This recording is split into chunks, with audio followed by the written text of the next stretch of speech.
Nabi Muhammad, lu masuk surga itu bukan karena amal lu.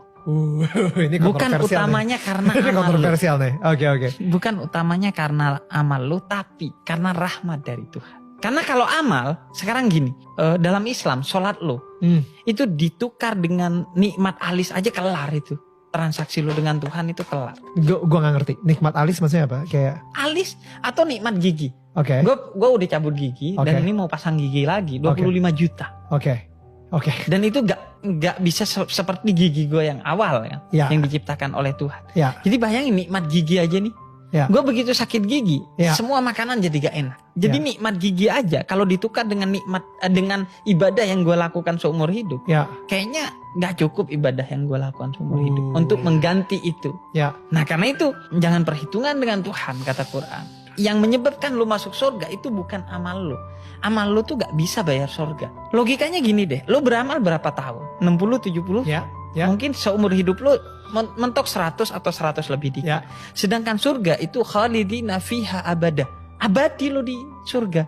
Maka kenapa bisa amal yang cuma ratusan tahun atau puluhan tahun ditukar dengan surga yang abadi? Gak bisa. Jadi masuk surga itu karena rahmat Tuhan.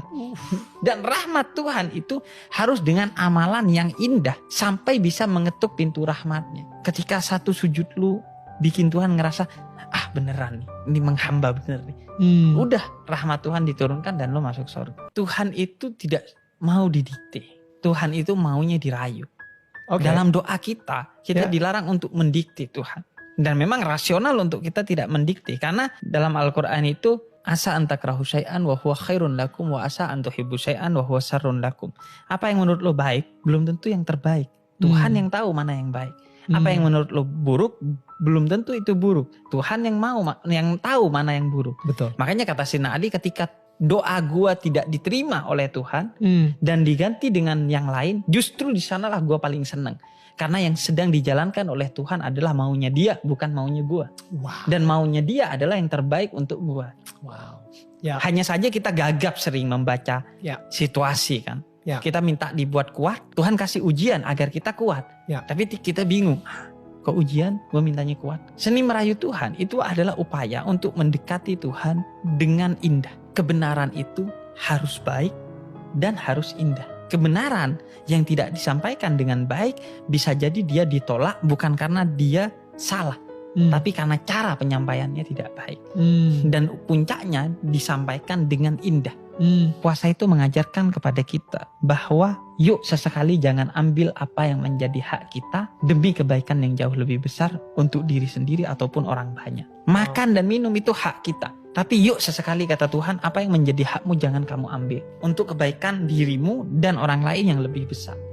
Karena kita itu terdidik sebagai orang yang selalu menuntut hak. Makanya kita punya istilah HAM, hak asasi manusia. Kita punya istilah WAM, wajib asasi manusia. Enggak.